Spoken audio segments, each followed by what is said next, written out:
আসসালামু আলাইকুম রহমতুল্লাহি ওবারাকাতু। প্রিয় বন্ধুরা, আমরা দাঁড়িয়ে আছি বাংলাদেশের ঐতিহ্যবাহী জেলা রাজশাহী। আর রাজশাহীর গোদাগাড়িতে আমরা এখন একটি ড্রাগন বাগানে দেখছেন আমরা এখন দাঁড়িয়ে আছি। কত চমৎকার একটা দৃশ্য, আলহামদুলিল্লাহ। যে দৃশ্যের দিকে না তাকাইলে আমরা বুঝতেই পারতাম না যে আল্লাহর নিদারুণ সৃষ্টির মাঝ বরাবর আমরা দাঁড়িয়ে আছি। আর এই রাজশাহীর গোদাগাড়িতে আমরা এত সুন্দর একটা বাগানে দাঁড়িয়ে আছি। আসুন এখানে দাঁড়ানোর পরে আমরা একটু অনুভূতি নিই অধ্যাপক মাওলানা তৈয়বুর রহমান হুজুরের কাছ থেকে।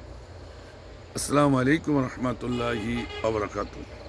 এক তো আল্লাহর সৃষ্টি সুন্দর, তারপরে মানুষ এই সুন্দর সৃষ্টি পর আরো একটু কারুকার্য করেছে। মনে হচ্ছে যে অভিনব এক দৃশ্য ফুটে উঠেছে আমাদের ক্যামেরায়।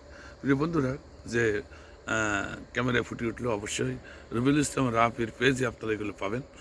অবশ্যই শুকরিয়া জ্ঞাপন করতে হবে সেই মহান আল্লাহ রব্বুল আলমিনের জন্য, যে এত সুন্দর পৃথিবী এত সুন্দর করে সাজিয়েছে।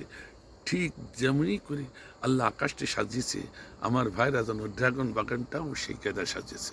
আল্লাহ রব্বুল আলমিন এই সুন্দরকে ভালোবাসতে বলেছে, তাই আমরা সুন্দরকে ভালোবাসি।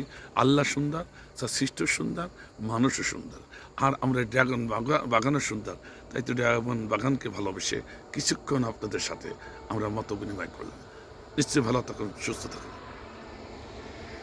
এবার দাও।